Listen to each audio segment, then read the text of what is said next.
Well, ladies and gentlemen, it's time for another episode of We're Young But Just Us. Thank you for joining us. It is, of course, part of the Sports Opinion Podcast network of podcasts, as I convinced Alex to say. He approves. He liked it if he saw the Sports Opinions main show with me on it. So tonight is really special guest, artist and writer, Brett Booth. He's a Wildstorm veteran. If you're a fan of Jim Lee's product back then, Brett Booth was a big part of that. Right now, he is creating Flash Forward. The final issue comes out Wednesday, February 19th, which hopefully comes out, but it could be the day after. But still, it's awesome. You should pick it up. He's also doing Bloodshot right now, in which the movie's coming out soon, and there's a comic out there with it too. So check out Bloodshot. He is on it. In the past he's written Teen Titans, Nightwing, Superman, all of that. So I'm very excited. This is a really good show. Seep in the knowledge and enjoy. He is. Swing drive, right center field. The Braves have won it. Elliott starts right, cuts it upfield, touchdown Dallas. They score! And Reese, it's over! Forward for the win! Bam! Got it! Knocked it! And the Scarlet Knights win it! There is pandemonium in Piscataway! Well, ladies and gentlemen, this is episode 6 of the We're Young But Just Us podcast. Today's very special guest, which I'm really excited about. He's a comic artist. He's been, it's 2020, so I got to always look at it. He's been doing it, I believe, for a little bit over 3 decades now. I'm excited to welcome current DC and Valiant artist and soon creator-owned stuff coming out. Brett Booth, welcome. How you doing tonight? Good. How are you? Not quite 3 decades. Not quite. I know Wildstorm is the 90s. I was just calculating. Yeah, no. It's about 27, 28 years, depending on when you want to count it. Yeah, right. It's first work I did for like Wildstorm, because that's my first work, or first time it appeared out in the comic stores, which was like 92's first work. 93 is when it first appeared. So awesome. Well, close to 3 decades. But that's awesome. No, that's awesome. A great career to have. It's awesome. We'll get into some more Wildstorm a little bit later. We got to start. This is being recorded on the Tuesday night before. We're hoping to get this out tomorrow, the day of. Tomorrow is the 6th and final. Yep, we're working on that 6th and final issue of the Flash Forward miniseries, starring the obvious best Flash, Wally West, without a doubt. Maybe it's up to debate. Yep. Knew that. So how is that? Before we get into the character, how has that been? So the 6th issue, obviously. When did you finish that 6th issue? Because I never know the time frame. I finished it up, I think, either the very end of December or like the first few days of January. So really? Okay. It's been about a month or so. Awesome. But then I wound up doing there's the free comic book day thing, and which ties into it. And then there's another little thing too, which hasn't been announced yet, and I'm not 100% sure what they're doing with that at that point. Awesome. Point. Yeah, that's awesome to hear. So that's like it was like more work, and I was like, I was so looking forward to a break. Get some of the Just creative. A few days when I finished, I did a special thing which is tied into the free comic book day too. And I just finished that I was like, okay, I've finished up. Flash is done. Bloodshot's done. Special thing is done. It was Saturday. It was Sunday. I was supposed to turn it in on Tuesday. I was like, I can get a couple days off without anybody bothering me. And then Monday at like 4:00, hey Brett, can you do this free comic book day thing? Yeah, I could do the free comic book day thing. So I'm curious, is that call from Scott or editorial? Well, Scott called and told me, because he told me, he's like, they called me for a meeting. I got to go in for a meeting on Monday. Don't tell anybody. And then like 10 minutes before Scott called, and he was like, I got some good news and some bad news, because we were hoping to be another project. And he was like, the bad news is it's not, the good news is it is another project. The bad news is it's only for like the free comic book day thing. So. Okay, so for anyone that didn't know, since I just said Scott, that is the writer Scott Lobdell. Lobdell, yeah. Yeah, Lobdell. Yeah. I've known Scott for a long time, so it's just Scott now. Yeah, it's just Scott. Oh, yeah, because if you haven't been following DC for a while, they both were partners along with Norm Rapmund. Did I say that correctly? Norm Rapmund. Yeah. On the Teen Titans back when the New 52 started. Have you done anything else? I know, Norm, you do a lot of everything. I worked with Scott. I worked with Scott on a Hulk backstory in Heroes Reborn Fantastic Four #6, and we did an issue of Darkness together. I talked to him and known back in the 90s. Yeah, it's back in the day. And they're all together, and again, that finishes up. Flash Forward finishes up tomorrow. So Free Comic Book Day is, I think I saw May. That's when that comes out. I don't know the date. I don't ever pay attention to that. So it's usually it's Free Comic Book Day today. Oh, okay. So I've really enjoyed the series. I think a lot of people, to be honest, were hesitant, but really have warmed up to it, which is awesome to see. I was on board from the get-go. It has only gotten better as every issue comes on, so I'm extremely excited for tomorrow, which is Wednesday, the last issue comes out. So I know I was so upset that they kind of spoiled the ending a little bit. Oh, don't get me started. Oh my goodness. I was like, because they're like, oh, don't tell anybody about this. Because I had drawn the last page, because Scott and I were talking about something, and he's like, oh, have you drawn Wally in the chair yet? And I was like, no, I haven't drawn that. I was going to draw it today because it's kind of a fast page, and I wanted to get ahead, because the cosmic stuff's always pretty fast. And he's like, okay. So I wanted, like, well, kind of new, the way I drew it, I was like, New Frontiers, kind of moving toward the future. So I was like, okay, cool. And I drew it. And then, like, everybody's, hey, it's great. And then, like, that was like a Thursday. And then the next Tuesday, you get an email, hey, Brett, don't want to upset you, but we might be changing that last page. It's like just a minor change. I was like, okay.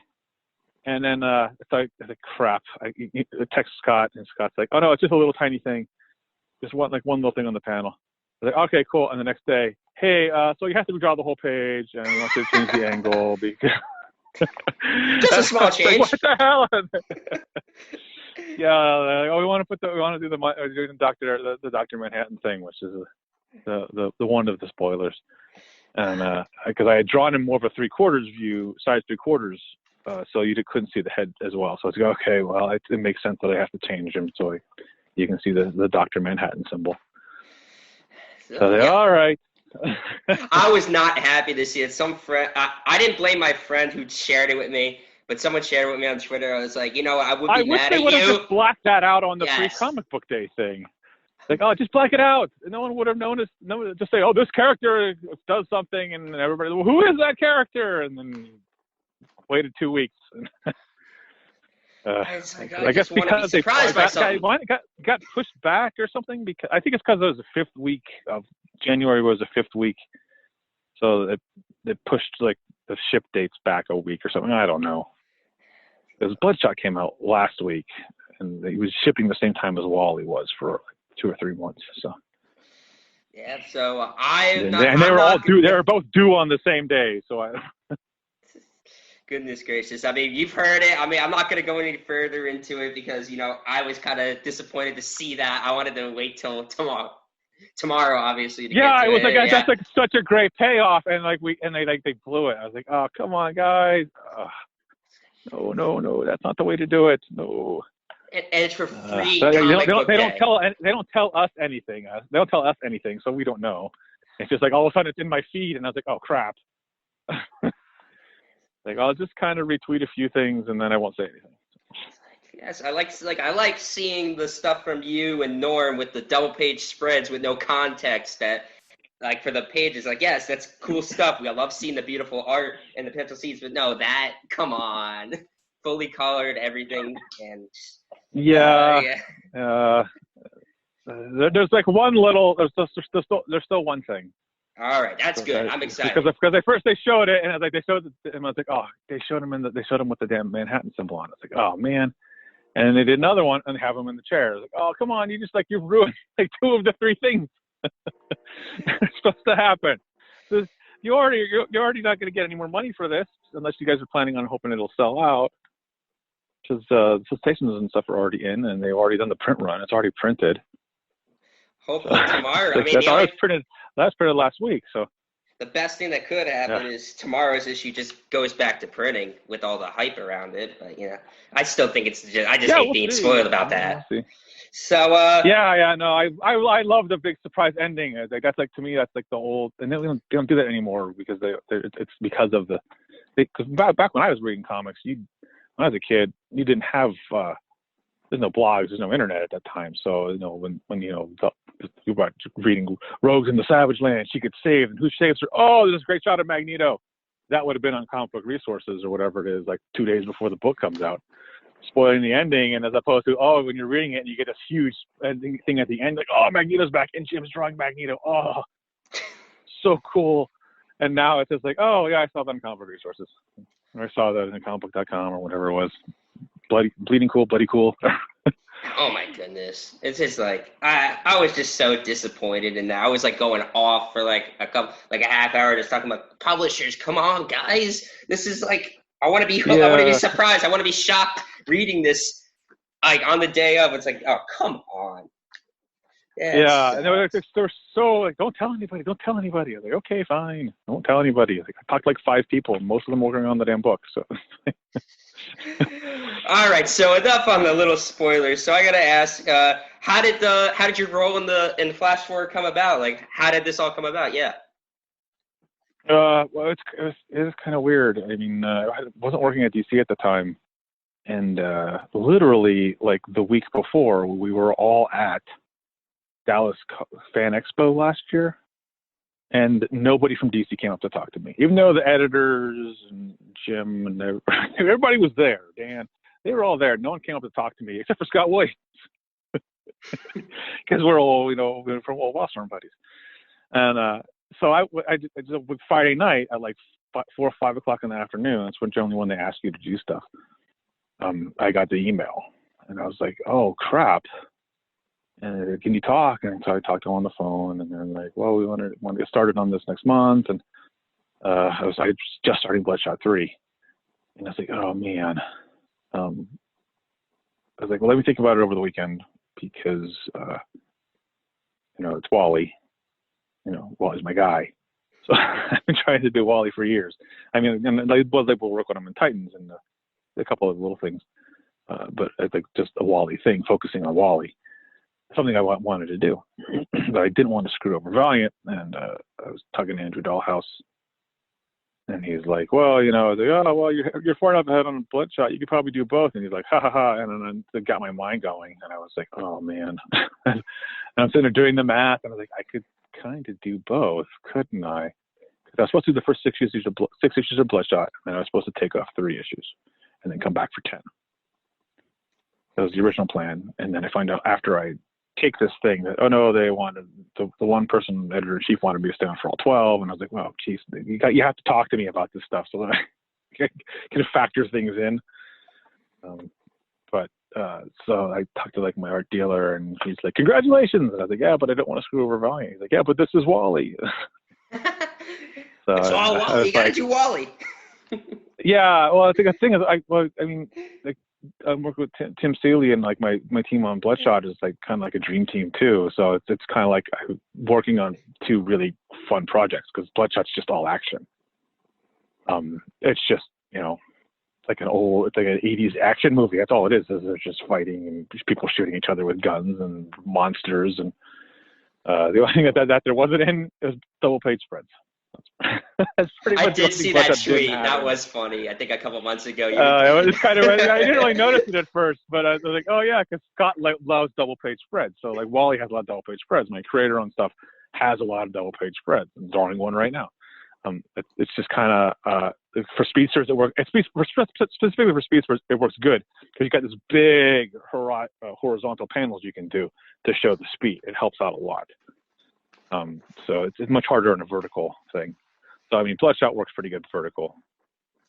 It's fine. I mean, Tim just gave me just a ton of crazy crap to draw. I mean, and here's a funny Bloodshot story. Tim's me the first issue. There's a tank, and so Bloodshot's riding in a tank, blowing stuff up and getting attacked in a tank.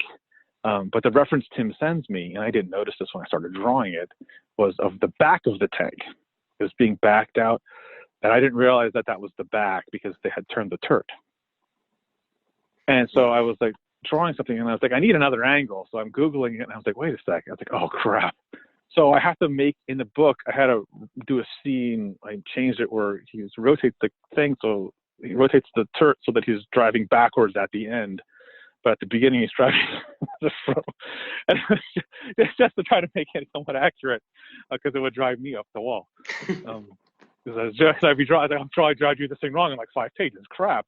Like, well, if I just switch it here on this one page, then I can kind of fix the mistake. But I thought it was kind of funny because a lot of times writers will give you a script, and Tim writes full script, and they'll put references in there for you, so you don't have to go searching for everything. It's quite nice. That reminds me of the whole one piece of reference. He sent me the wrong image, or didn't tell me that it was backwards, and I didn't realize it because I had drawn a lot of tanks. Yeah, that reminds me of, I think I saw a Peter David video where he's talking about how he was telling someone to do a helicopter style shot, and they drove in his artist drew him an actual helicopter shot in like an ancient land, and it was just the funniest thing I've ever heard. Yeah. The terminology, because that would be bird's eye view. Yeah. You do a bird's eye view, so it's like, you're kind of looking down, or unless you're talking about looking up, then it's a worm's eye view. Those are like old classic Marvel tech terms for it. But yeah, I can see someone who doesn't know some of the terms, because I am totally flabbergasted about all the people who have never looked through the How to Draw Comics to Marvel by comic book, the book thing. It shows you how to make a comic book. It visually shows you the steps, tells you how to do the anatomy, tells you how to do the page layouts, the text, the lettering, tells you everything you need to know in there. And then no one like, oh, I'm not going to buy that. It's like $15. You need to pick this up. Because basically all the stuff I talk about on Twitter is from that book. You should do a book. Why should I have to do a book when someone's already done a book and they've done a better job of it than I could possibly ever do? It's Stan Lee and John Buscema, for crying out loud. Hey, if you have like 10 or 15 different people telling you should make a book, you'd be like, the money bar is gonna be ringing in your head, right? Though. Yeah, but the 10 or 15 people. Now these are the 10 or 50 people like, oh, we'll buy your this or we'll buy your that, and then they're like, it's $5. I don't have $5 right now. So it's a kind of a thing. It's like, I got 20 some odd thousand followers on Twitter.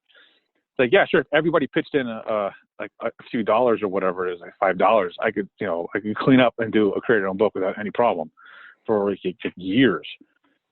But all those people suddenly don't have enough money whenever you put out the product. So it's a kind of an iffy situation. So that's why they have all these weird tiers where it's like, I know a lot, and this screws up a lot of people where they're like, they stop. I know some of them stop doing this. Commissions. It's like, you do commissions. So like 10 or 50.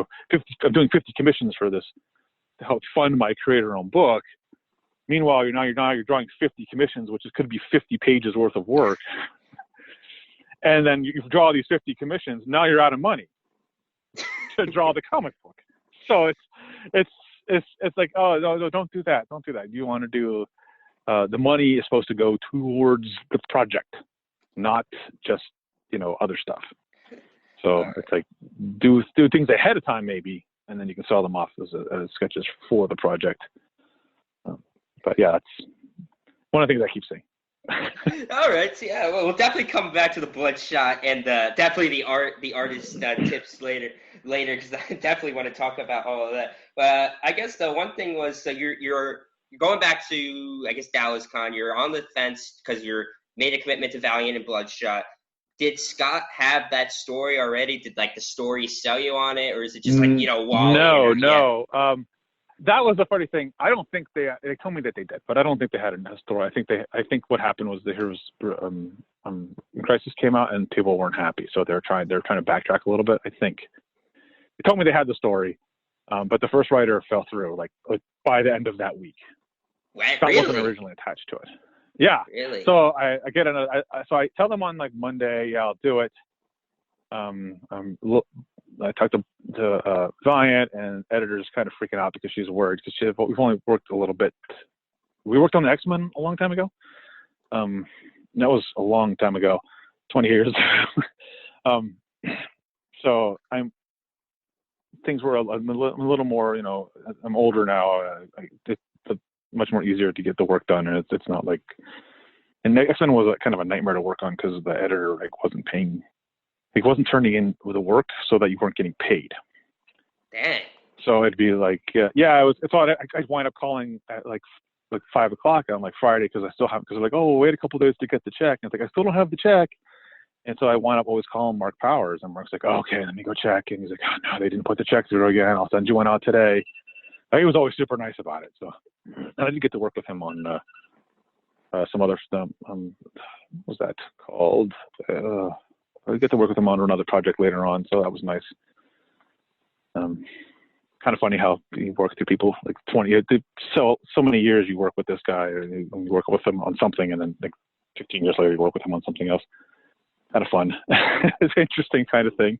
Like I've actually talked to, I want to work with someone with Fabian Nicienza. Like he mentioned that he put my name in for a project, but unfortunately because of when it was coming out and what my schedule was, there was no way I could have done it. But he's awesome. Cool. I got to talk to him a couple weeks ago. Yeah, it's still cool. And then somebody's like, oh, hey, I put your name in for a project. They said no because there was and this and that. And I think, but still, I think, oh, no, cool, dude, whenever, let me know. Something I totally would have loved to have done. So was this? Yeah, and I mean, sorry. Was this? Go ahead. Sorry, I'm interrupting. Yeah. That's okay. No, I'm trying to get back to the original topic. Getting on the project. So, by Friday, Friday, I'm sorry. I'm just, my wife says I'm yelling. I want to make sure they can hear me. So Friday, I went out and I get a call from Scott Lobdell, and he's like, hey, we're going to be working together again. And I was like, what? He's like, yeah, I'm doing the Wally thing. I'm pulling into the DC right now. I was like, oh, okay. I guess that DC's kind of weird about how, they'll like, sometimes they'll get a couple of ideas from a couple of different writers. And I guess the one writer wasn't going with how they wanted it to work right away or something. I don't know. I've given up asking all the questions. I say, all right, as long as I got script, I'm happy. Wait. And so they actually, like 2 weeks later, I had script. So it was like, I was actually started early on that, and then I was trying to finish up. They told me it was May. I was supposed to start in June. End of June, and I want to start in like the first week of June on that. And I was trying to finish up Bloodshot 3 and then get Bloodshot 4 as much done as I possibly could. And I only wanted to get like 7 or 8 pages done on that before I got script. And that's when it started, when I was drawing like 3 pages of Bloodshot at the beginning of the week, and then 4 or 5 pages of Wally at the end of the week. For context, for context, people that don't know maybe about comics work, what is your workload like? How do you pace yourself with the day in terms of like page counts and all that? Well, I usually do 4 or 5 pages a week. And that's what it was before. Usually around 5. Okay. And then I would maybe do a page or 2 of creator-owned, depending. I was usually when I was doing Bloodshot, when I started Bloodshot, I only do 4 pages a week, and I would draw like 2 pages of creator-owned. So that's really, when they do the creator-owned stuff, it's really fun to do, and it's kind of much faster because you're just really into it. And then I draw stuff for Patreon. I have to draw like 4 images, and then I have to do like 2 commissions a month for Patreon. It's like my minimum Patreon workload. So like 4 images, two images of single characters, 2 images of multiple characters, which could be 2 to a team, depending on how I'm feeling. So with team stuff. Yeah. So with and now of course your love for Wally and for some more context, I remember the story of you pitching him a lot in the New 52 era when he disappeared. Pitched about right after New 52 started, December of New 52 of that first year, I pitched my first Wally story. It was rejected in 10 minutes. I don't think it was ever read. And I spent like months working on it. So at that point, after that, I didn't work. When you talk with Dan, because they see me as an artist, they don't see me as a writer at all. So they kind of don't really listen to me. So you kind of have to get paired up with the writer. So but Dan isn't a huge Wally fan.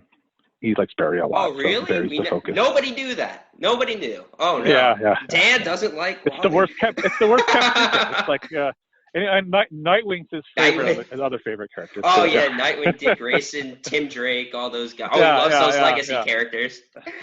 Yeah. No, Dan's like an old Silver Age guy. He loves the Silver Age stuff. So that's where he focuses. Yeah.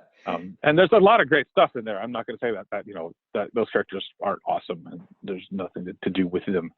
I like Barry. I think my biggest problem with Barry is they brought him back and they just kind of kept him exactly the same as he was in the Silver Age. And that I think would work better if there's some more comedy in there. He's just perpetually late. And you're like, well, why? And then that, to me, that would be like a great cover. It's like Clark Kent in his glasses. Well, Barry can't be the Flash because he's always freaking late. But no one, only Iris says anything about it. But getting Dan on board with Wally was kind of tough. Jeff had to do it. I'm pretty sure Jeff was involved with the Rebirth stuff. Jeff was heavily involved with Rebirth. He was basically the first 6 issues. He was looking at everything and making sure everything worked out properly. And then he started doing more. He got more involved in the movie stuff, and so as he moves further away from that, everybody else kind of falls back in. But Jeff is one of those really. He's really good at getting to the cores of the characters and focusing the stories. If you watch the television shows and stuff like that, the best stuff is the stuff that Jeff is involved in. Jeff Johns, for anybody that doesn't know. Jeff Johns, yeah. He did. I know some people don't like him, but I mean, he did like you watch Arrow the first season, and you're like, oh yeah, it's a pretty good show. And then Jeff comes in and does like an episode, and he gets like enough information in that one episode that's like 5 episodes worth of stuff just from that one episode. So having him involved in stuff really, I think, pushes the other writers to do a better job too. He's one of those guys. So back to Wally. There are some people who do that, and he's that's one of those rare people. And I mean, last time I talked to him was last year, because I was like, oh, I just sent him an email because I was like, oh man, I just watched Titans and that show was awesome. So I was like, thank you for me, because I don't like my dirty secret. I don't like the new Teen Titans. The show? I never liked the Perez and Wolfman. Oh, New Teen Titans, yeah. I never liked that. I just never got into it. I only read them because Wally was involved. So that's how I know about it. But in terms of teams, I'm a big Young Justice guy. That's my team right there, Young Justice. I loved the first season, and the second season was pretty good, and then they killed Wally. I didn't like the third season that much. Always the big rumor with everything. There was like season 3, Wally's coming back, Speed Force and all that, and then season 4, that's still the big rumor. People just cramming for Wally. People go crazy about Wally. Everybody loves Wally. He's just a loved character. Yeah, well, he's kind of, because he's like Barry is a different. He's a kind of a stuffed shirt character. He's a little bit. He's a little too much Superman, and Wally's like a kind of somebody who just kind of revels being the Flash. He freaking loves it. He's like, oh, dude, I got all these cool powers. Look, watch me do this cool stuff. You know. Those Mark Waid but he's a stuff good guy is like some of the best stuff. Yeah. Like those Mark Waid stories were just amazing. It got me back into reading the Flash because I read when I started reading Wally. If I first started reading comics, I was older. I got when I was 13, and I got it mostly because of the art. A friend of mine in study hall showed me Classic X-Men #1 with Art Adams, and I just kind of fell in love with his style. And then he started showing me other stuff, and I was like, "Hey, do you got anything with the Flash?" Because he was showing me Crisis on Infinite Earth stuff because George Perez. And I was like, "Man, this stuff's awesome. Do you have anything with just this Wally guy?" Because he becomes the Flash. And he's like, "Here's the first 2 issues of his new series." And I was like, oh man, I'm really enjoying this. I love the art. Jackson Butchgeist, so he's one of my favorite Wally artists. And so I just went to the comic book. We didn't have a comic book store. We had a Barnes and Nobles and a Walden Books. And I went there, and Wally's third issue came out with the Kilgore, yeah, whatever, however you pronounce his name. I just got to draw him again. So I picked that up, and I just fell in love with the book, and so I read that. And then who was writing that at the time? Was that Barron? Those first couple were Barron. Is that Mike Barron? Yes. Yeah. So he left, and then the other guys came in, and they kind of like depowered him, because even though he was depowered at the time, he got even like more depowered, and I was like, what the hell are you guys doing? And then they did like one cool issue where he like gets his powers back, and he like runs across the United States, and it takes him like all of Texas to stop. And I was like, okay, cool, we're getting Wally, we're getting the flashback, and then like, nope, Porcupine Man, and I was like, okay, I'm done. Oh yeah, Mesler Loeb's and I stopped reading, and then when someone said to me, a friend of mine, actually like co-writer on Backlash, it's like, hey dude, there's this guy who draws like you. I was like, what? He's on the Flash now. And Oscar Jimenez. So I went and looked at the comic book store, and I was like, dude, this draws nothing like me. But the story and art was really cool. So I was like, I started reading the Flash again, and I kind of read the Flash a bit, and off and on for a while. But staying up with comics is kind of difficult for me because I kind of like to binge stuff. Oh, that's why I love those apps. Trades. That's I'm in love with the Marvel Unlimited, the DC universe for that. You just get to read all through. It's bad for the creators. It's bad for the creators, but it's kind of like I like just the way I am. I like when I watch a television show, I watch it like once a week. I'll binge it.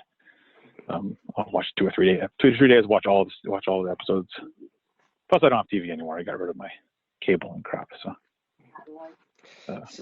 So in terms of the current book right now, how does this write? Because again, you love Wally West like a lot of other people. Is this just been one of the most fun series you've worked on? Or how is it up there for you? Yeah. The only thing that I would have personally liked more is just more of Wally's classic villains. Wally's specific villains, not Barry's Wally's. That's pretty much, but it wasn't where the story was supposed to go. So Scott threw in a couple here and there, and I threw in a couple pictures, just in the background here and there too, just for fun. Because we both really we were supposed to be an issue with Chunk in it, where he was like, Wally washes up on the shore and Chunk's there. But I guess they decided to move the story a little faster forward. No pun intended. And because Scott and I have been trying to get Chunk in the damn book.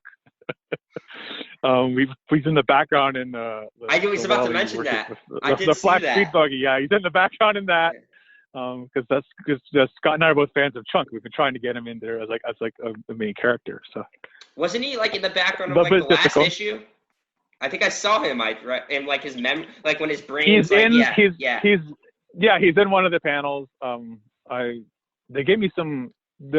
For those, and there's a lot of those, and there's a lot of that stuff in the free comic book days. It's a total rip through DC history on that. So they give me like basic stuff.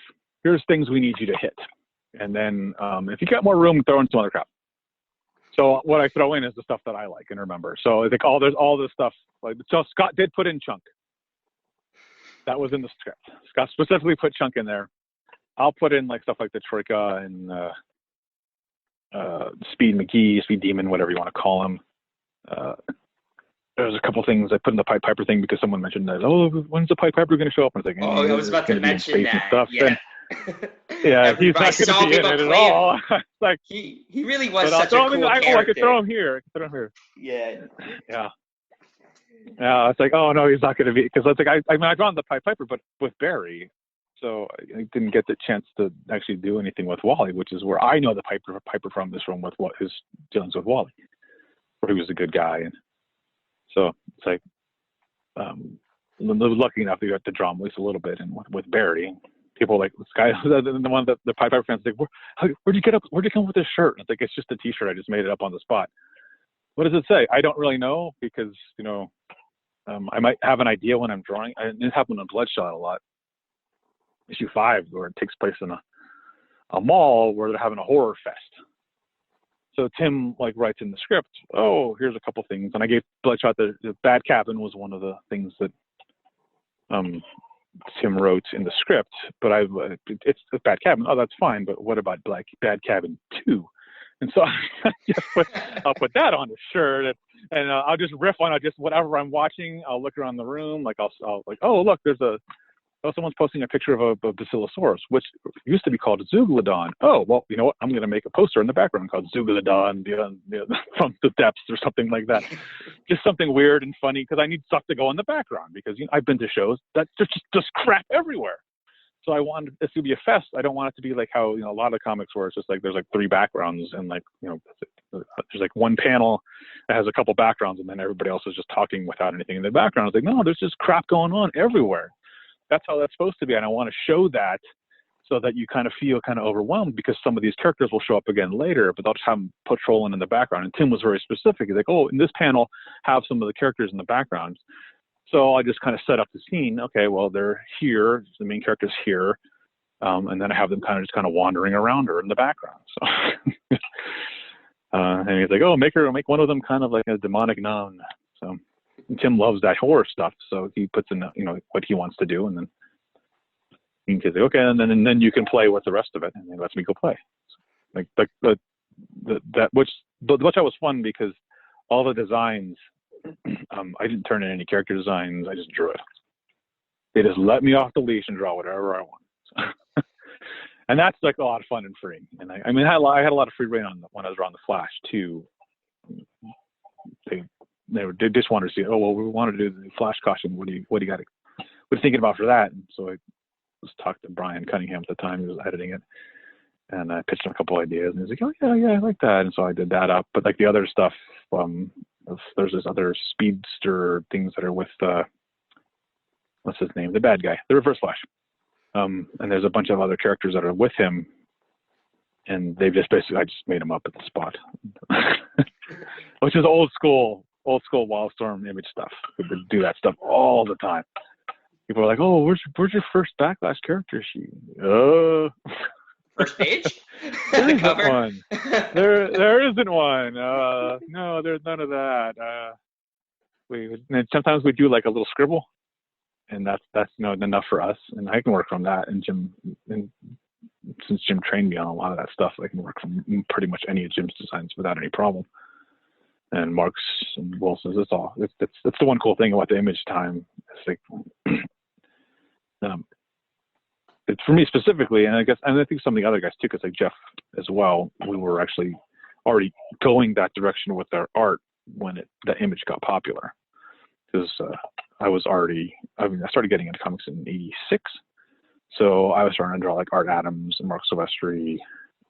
Those are some of the guys that I really liked, and I was getting real big into Silvestri, and then I got big. I really liked Kevin McGuire's, and he knows the story, but Justice League International, and I started trying to, because I loved his facial expressions. I thought it was just so fun. And so I started trying to put that in with Mike Silvestri, and it just turned into like a giant, colossal mess. And I was like struggling for months. Just nothing was working. And I was like, okay, back to basics. Art Adams. Damn. Art Adams and Walter Simonson are like my basic. Those are the guys who solidified me wanting to draw comics, were those two. And so I went back to Art Adams, and luckily enough, I read, oh, Mark Silvestri's leaving the X-Men. I was like, what? No, he's been on for 3 years. Poor guy. And who's taking over? Oh, Jim Lee's taking over. And I was like, oh, that name sounds really familiar. Who the hell is that guy? And I was like, I know I've seen it somewhere. Where did I see his name? Alpha Flight. And I went through my collection, and sure enough, he had been. I had most of his Alpha Flight run. When he started getting really good, when they raised the price on Alpha Flight to like $1.25, it was a more prestige book. Jim started really getting much better, and then he got good enough, and then they threw him on Punisher, who I hate. Really? I didn't look at any. I do not like the Punisher. I didn't look at any Jim's art. I had no idea where Jim went. I didn't know. I don't know where. I didn't see any of Jim's art, so I had no idea what it looked like. And then so I was like, I know he's doing the Punisher. I was like, oh, he's the Alpha Flight guy. And then he comes on to do like an issue, and I was like, oh, it's pretty good. And I was like, okay, that'll work. I can deal with this. And then he came back on with Scott, because I think Dan Green inked him before. Dan's real brushy, and Tim needs that fine point. So Scott came on with him to do this 3-issue arc with Psylocke. And I was like, I fell in love with it. Okay, it's like there's enough Art Adams in this. It's like, okay, this is the direction that I want to go. This kind of stuff, which is where I was headed. And so I started focusing that way. And I know Jeff Scott Campbell is an Art Adams fan. He Disney princesses. He likes that stuff too. That's great. And it's great animated stuff. But Jeff is an Art Adams fan at his core. As I call it, the base. Your base art. Jim is John Byrne. Mark Silvestri, John Buscema. Craig Capullo, John Buscema. A little bit of John Romita Jr., but mostly John Buscema. And so it's basically your base art style is who you try to draw like at first. And then you just move away from it you keep going, as you evolve, as you go through. Well, yeah, you'll see cool things, and you're like, oh man, that just stuff's really cool. Like I would have loved to have seen Sean Gordon Murphy stuff like 10, 15 years ago. Like that would have been really kind of cool. Ooh, when I was kind of really more experimenting more with where to go. As I really like his stuff, the stuff he's doing with the brushes and stuff like that. I was like, oh man, that's just freaking fantastic. And there's a couple people who draw like him, who can kind of emulate it, but it's not. His freaking vehicles are just insane. Like, dude, how do you do that? I know the tricks, but I mean, dude, it still looks so good. On that note, who like some of the guys right now in the industry? Who's your favorite like fellow artists to see, like to read their stuff, to look at? Like who's your favorites in the industry right now? Like some of the newer guys, I guess a little bit younger than you, just like newer guys in the industry. Who's some of your favorites? Ivan Rice is one of my favorites. I love his stuff. Oh god, I'm terrible with names, so I'm not gonna like the older names. I'm never gonna remember. Like the guy who draws that one book, he's quite good. There's some like R.B. Silva has actually gotten really good. Oh, those X books are beautiful. He was doing Superboy. I remember that, and I was like, oh, that's nice. I mean, I like the stuff, but the X books is really kind of just wow. I mean, he's really punched up his stuff a lot. That looks good. Yeah, I don't actually read a lot anymore. I just don't have time. So I'd say Greg, but he's older than I am. That image era. I've known him for like 28 years now. So 27 years. I hadn't seen him in a long time, but I finally saw him not last year, the year before at Awesome one in Connecticut. Saw my show there. He didn't recognize me. Terrificon, yeah. So I don't. But I had more hair. And I was much thinner. There was much less of me. He didn't recognize me. But I don't think I hate to have my picture taken, so I didn't have a lot of pictures on the internet. So you went into a lot with Bloodshot. So again, just like with Flash Forward, how did that one come about? Like, how'd you get? Was that like Valiant? Like, how did they reach out to you about that? Was it Tim? Was it someone else? Well, my Andrew Dollhouse, my colorist, my regular colorist, works for Valiant a lot, and he's like, yeah, I'll put you in touch with him. So I put him in, email him, and Robert was, I guess, moving. Or Myers was moving. And he's like, I'll give me like 2 days to get back to you. I said, okay. And he said, okay, here's this, and they sent me like a thing and with the rates and W-2s or their 1099s and stuff like that, and so it was like literally that easy. And then like I didn't hear from him like a week, and then I was like, oh well, you guys got a cover or something? Yeah. Here's what was it Rye World thing? I don't know. It was Rye was on it. The guy with the staff. I don't know a lot of the characters because I remember the Valiant from back in the day a bit. But like after, because I used to read Arthur and Armstrong, and I think Magnus Robot Fighter, and Solar. Those are the ones I remember. The ones that they don't have anymore. It's not like even when I started working at DC,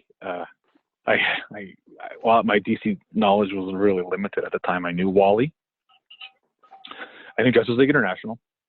I knew the Super Friends, and I knew early Wonder Woman with George Perez. Those are the books that I read. And Captain Atom, and of course they haven't done anything with Captain Atom. He's another character who I'll throw in the background whenever I can. He's definitely in Free Comic Book Day. All right, yeah, get some Captain. I know we talked a decent amount of Captain Atom fanatics that are definitely wanted to see more of him. No, I've asked for Captain Atom several times. I actually have an idea for it too, so it's just like getting Dan to approve this stuff. It's just like he doesn't like what I like. It's like that's the problem. It's like, I want to do this. No, we don't want to do that. How about this? And like, I don't want to do that. How about this? I know I have my own. You get picky when you get older. Yeah. I don't want to go. Yeah, too well, much that's the problem. It's like, as I said, I'm a much bigger DC fan now than I used to be. There's a ton of characters I'd like to work with. Like, I'd love to do Batman at some point. I'd love to do Nightwing again. Tim Drake as well. I got asked to do Red Hood and the Outlaw several times. And I always said no because I don't like drawing archers. Really? Yeah, drawing that damn bow. The string is like, there are several times, and this happened to me several times when I was first started drawing Titans, because they put, Roy was in that. So I draw the bow and everything, and then I go to put the string in there, and like there's an arm in the way. It's like, oh crap. And I have to like redraw the whole damn thing to get it to fit right. And it was like a pain in the ass. So what I would do is I would just make sure I lay the bow out properly, and then I'd draw the string, so that I knew that if I had fixed the arm, I would do it not when I was doing the final drawing, because Rob Liefeld used to do a thing where he just didn't draw the string. And I was like, so I would just not draw the string until I was like at the very end, because it's just like I hate using rulers. For some reason, it's like I hate drawing. This is one of the reasons why the panels are all crazy on my pages, is because I hate having to like line up for like a perfectly straight line. I hate doing the grid. I can never remember the proportions for the grid, or the 9-panel grid, and there's several 9-panel grids in the Free Comic Book Day thing. So I never remember what the proportions are. So I'm always having to look it up, or just kind of guesstimating how big it is. So like my ideal thing is to like do a book that I don't need a ruler for ever. I can almost do it with one of my projects, but it's gonna work its way in somehow. It's gonna damn ruler. No rulers ever. Oh yeah, because it's like slows me down. It's like, this is my like Aquaman. It's just because people are like, oh, you should draw more Aquaman. It's like I like Aquaman. I don't like to draw Aquaman. And the reason why is those damn scales. And this is my analogy for this. It's like, you come home from the grocery store and you have a car full of groceries. So basically, you go into a room and that's a page. And inside this page is a stool with a box of Legos. Now, your job is to get page drawn, and now you have to get the groceries from the car to the kitchen. You have to go through this room.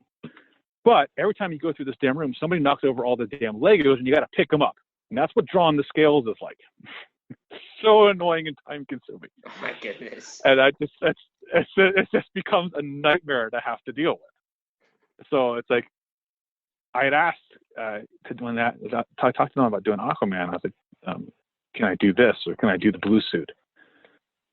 The blue and the light blue and the black and the yellow, the white one. And they're like, no, we want to do the fans want the old suit. They want this suit. Like, that suit is just so difficult to draw. It's like I only like 40 pages of it, and I was just like at my wit's end at that point. That's why I ripped the costume up, because I didn't have to draw those damn scales. And then like, oh, we're giving Mira Aquaman costume too. Like, no, get rid of the coral stuff. That's much easier to draw. More Legos on the ground, just to double the Legos now. Yeah. And then of course the trident thing was dressing up the wall. It has 5 prongs in it. That's not a trident. That's a fork. That's fantastic. I never thought. I just don't read Aquaman much. I don't read Aquaman much, so I guess I don't see it. I guess I need to go look at it. It's fun. It's fun to kind of, sometimes it's fun to poke some of the fans.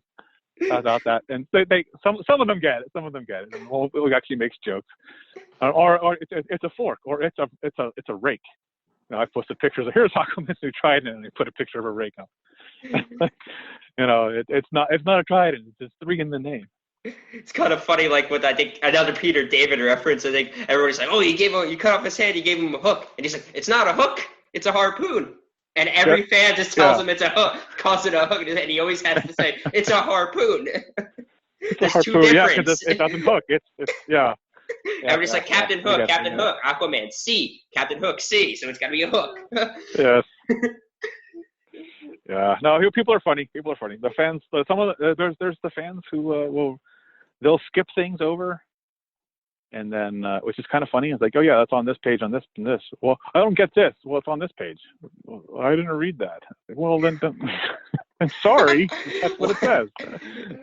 Oh goodness, fan mentality sometimes is hilarious. Like before, like someone's like going off about like maybe I'll see a Bendis story before the arc is finished, and they're going off about, oh, this is here, that's not supposed to be here, and this is that, and like the story arc's not finished yet. Maybe. The Nazi Captain America was funny. I was like, a friend of mine was like, I'm not reading Captain America anymore.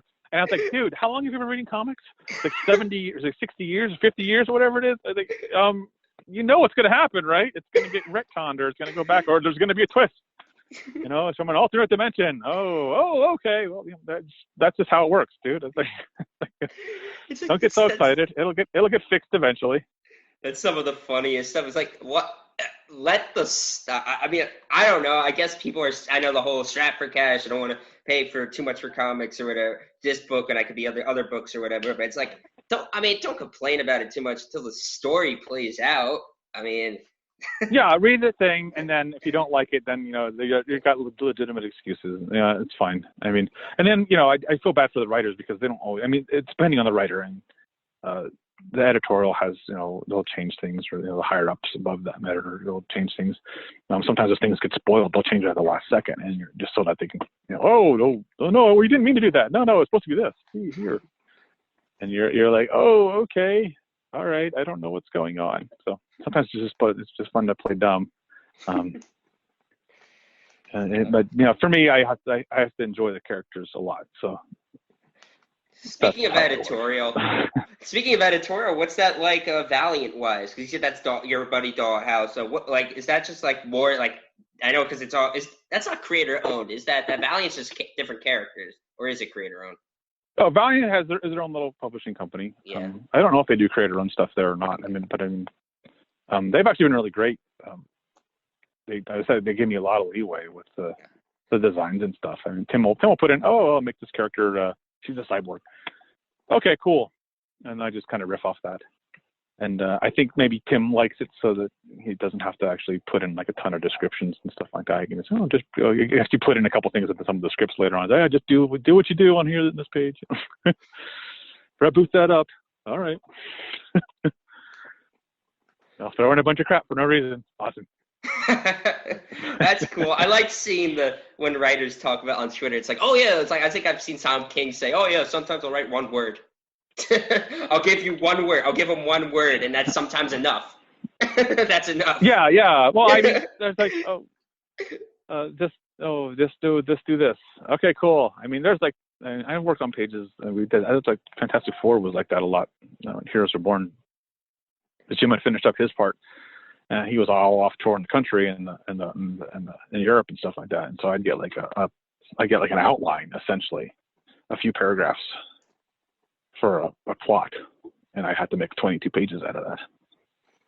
But because I had written the Backlash book and some of the other stuff, they know how to do it. So I was just, okay, this is a page, this is 2 pages, this is this thing.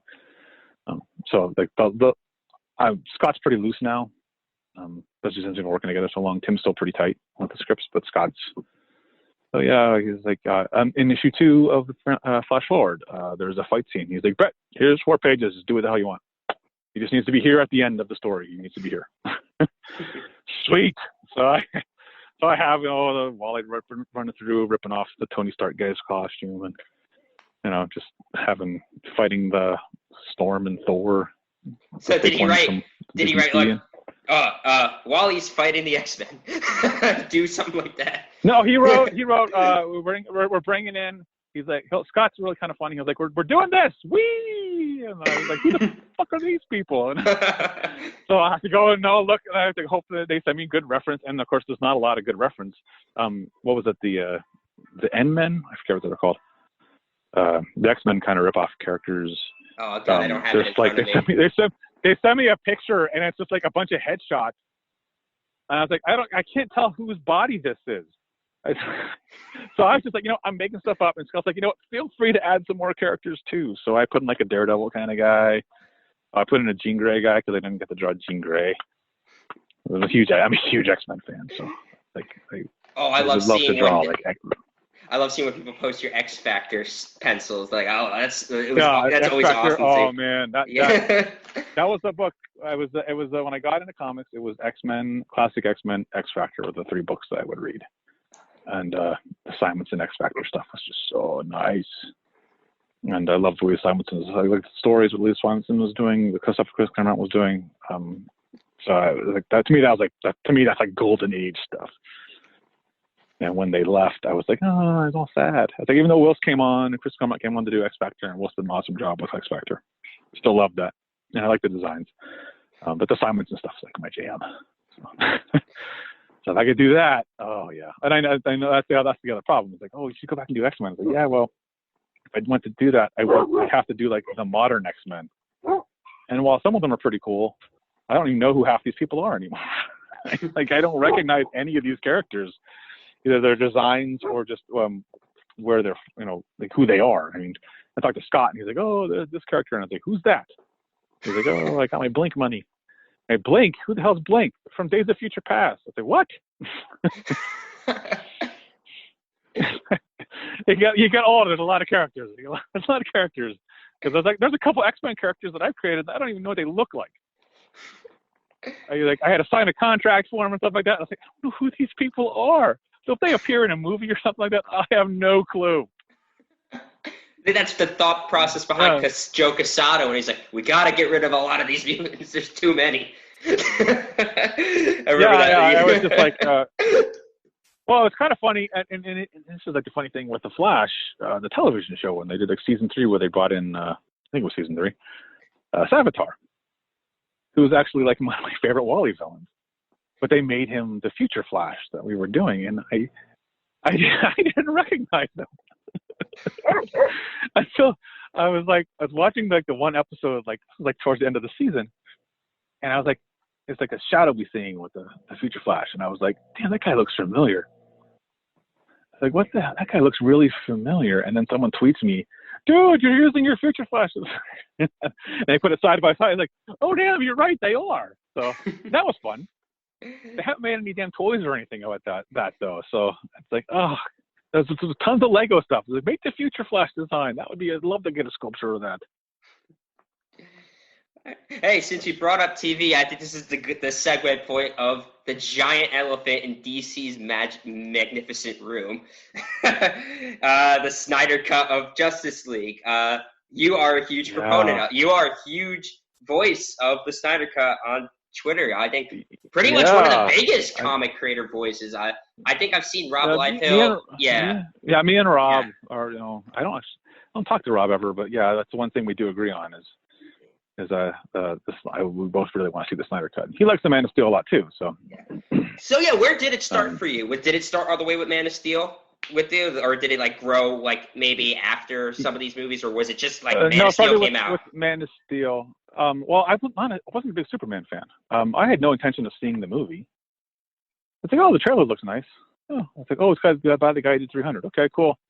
And like the week before, I started hearing like a lot of controversy. I was like, I might have to see this just to kind of see what's going on.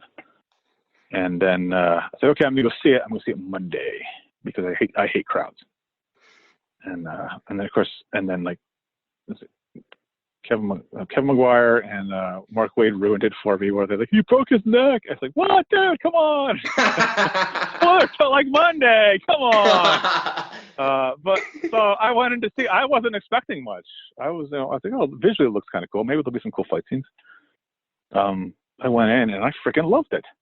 like, it's just one of those movies that just spoke to me. And I went and saw it again.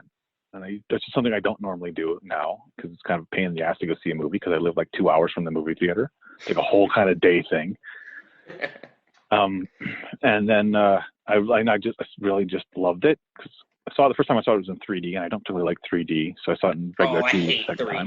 Hate it. Absolutely. And then, I cannot do it. Yeah, and then so it came out on DVD and stuff, and I've probably seen it about 100 times. I have it on my damn iPads. I downloaded them. I got multiple copies of it because I wrote the first one is scratched.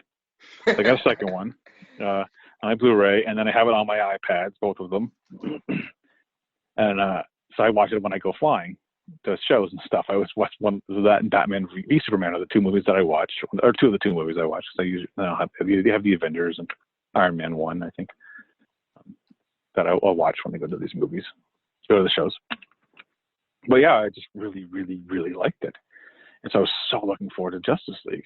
And then it came out and I went to go see it, and I was I think, what the hell happened? Because Snyder is like this like Man of Steel and Batman v Superman. You might not like the movies, but those last fight scenes are just freaking epic. Oh, Zack Snyder is beautiful with visuals. He's just he's one of the best. Yeah, the visuals are so good. And I was like, they're just like fighting on like a plane. It's just like, I was like, what the hell's going on? And I was a little worried because I'd heard what had happened, and I was like, okay, well, I get why he's stepping away. And Joss Whedon, I'm a fan of his stuff. I love the Avengers, first one, and I liked Buffy, and I liked Firefly.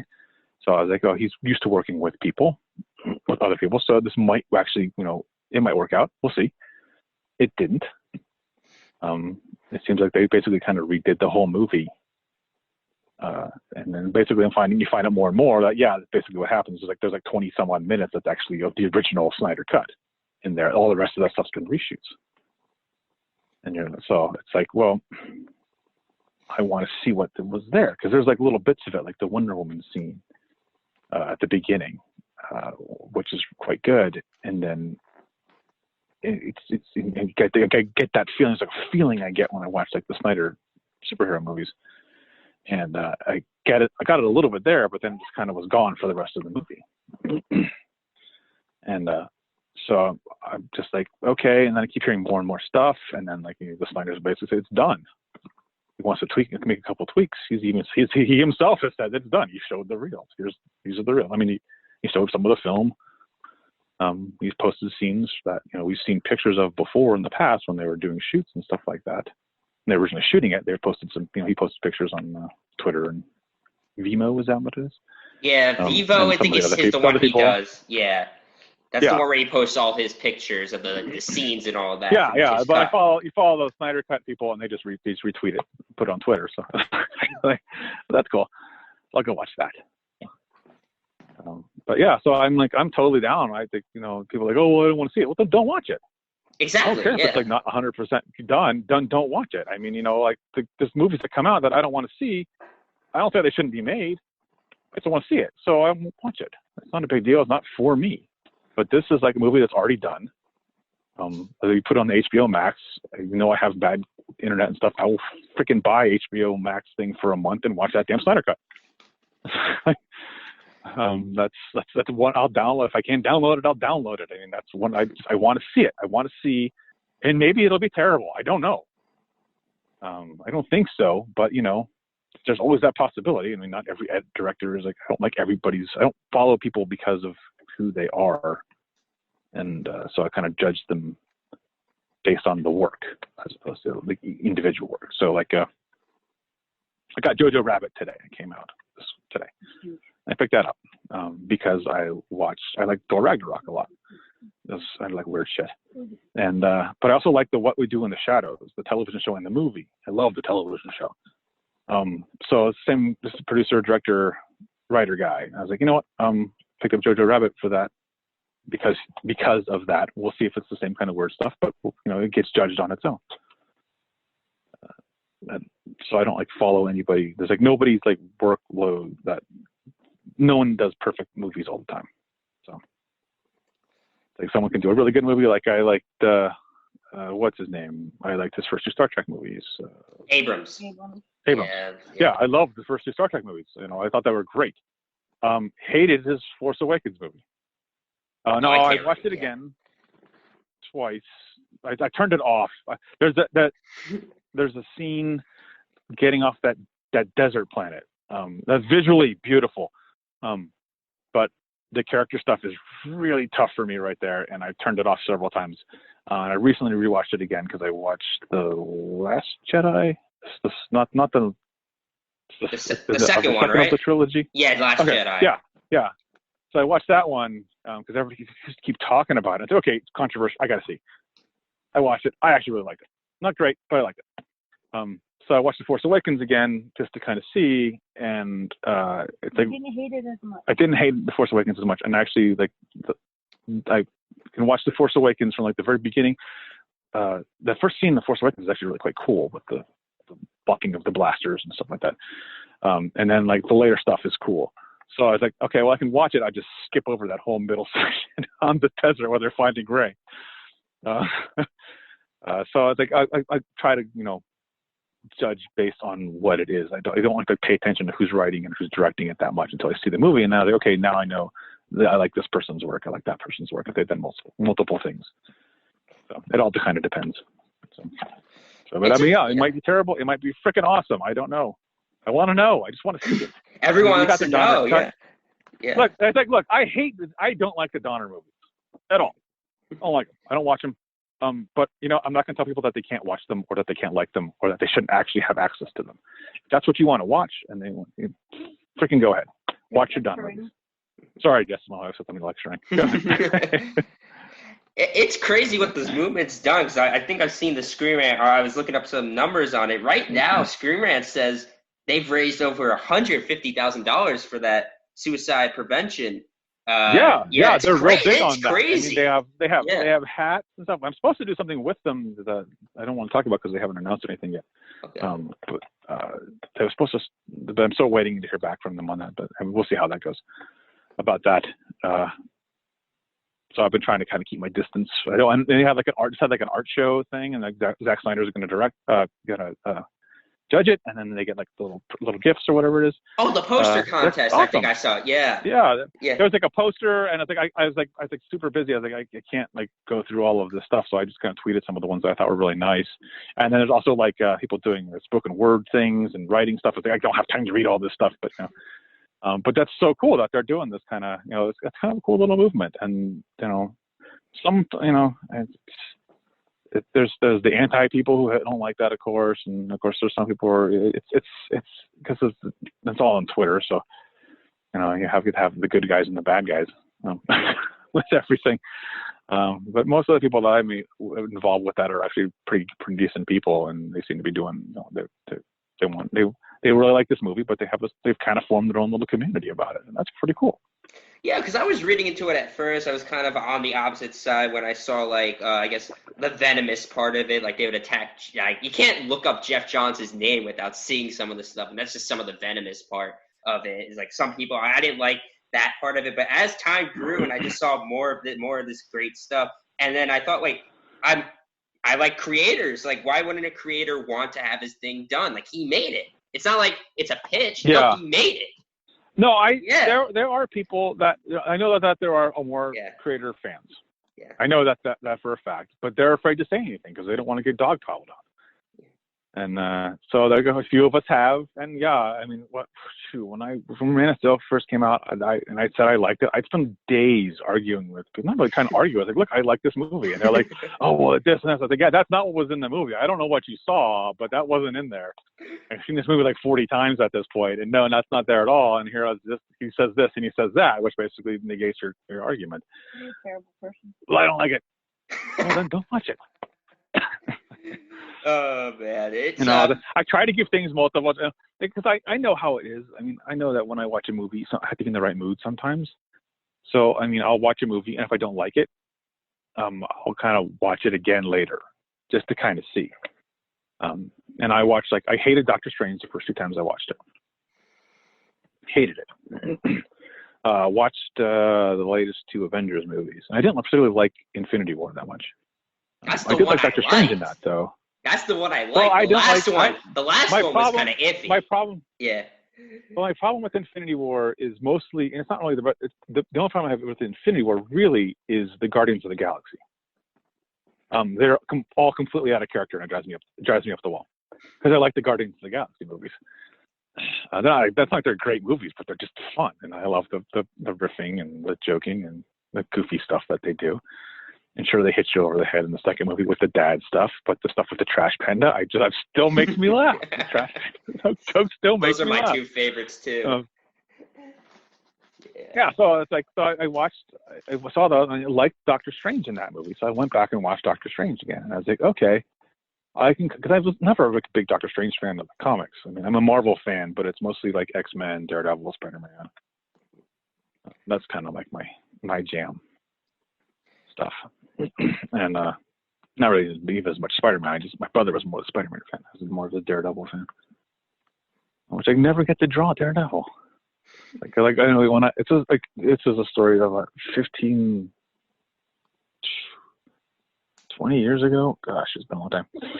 I emailed Joe Quesada about work for Marvel, and he was like, "Oh, well, we don't have any Spider-Man work available." And I was like, "I don't want to draw Spider-Man. I want to draw Daredevil." And then I never heard back from him. So I was like, "Yeah, I'm a big Daredevil fan. I read and Teddy's run and the Frank Miller stuff. Oh yeah." Oh, Daredevil's been blessed with like amazing, like every writer that gets on it, it seems, has their best stuff ever with Daredevil. It's crazy. Like you see Frank Miller, you talk about Daredevil along with it. Everybody says when they talk about Bendis, you talk about Daredevil. Zdarsky's on it right now. Like Charles Soule. It's like crazy. It's like everybody shows. Yeah. No, I mean Daredevil. Yeah, maybe he's just an interesting because he has that. His power is and the only thing that bothers me is they kind of retconned his fighting stuff and everything in like I guess the 2000s. Where he's kind of more of a boxery kind of style. Because that's not how I read him. I read him. He's more like a gymnast, or more like Nightwing, visually. So like because I met Dave Mazzucchelli drawing him. That's some of my favorite artwork. On Daredevil was just Dave Mazzucchelli. There's these beautiful shots of him like leaping through the city and stuff. This graceful stuff. So then now they switch him to this kind of rough and tumble. It's like that's not Daredevil. That's Batman. Like to me, Batman kind of runs through. He runs through the city, and it's like rugged, kind of, Rambo-y kind of thing. Whereas like Nightwing kind of glides through the city. Is great, graceful gymnast. So the visuals, those are just visuals that I put in my head when I draw these things. So I try to make sure that the characters fit visually. Like when I was doing Titans, Dan Abnett loved dialogue. Loves because he wrote Guardians of the Galaxy stuff that I based a lot of those movies on. So the characters are always bantering back and forth, and so that means that I have to draw lots of panels with lots of characters in them. But the characters all have their distinct personalities, and they have to show the way they're standing. I mean, like Cassie, wrong Titans. Donna is always she's kind of take charge, and she's very sure of herself. And so, but like Lilith was not. She was kind of, even though she was the psychologist, she always kind of like pull her in, even though she had these beautiful capes I could draw, flowing all over the place, eat up backgrounds. That's what they're there for. So I don't have to draw as many backgrounds because no one else had a cape. Capes are dead awesome for just getting rid of backgrounds. Superman's not so much, but Batman's yeah.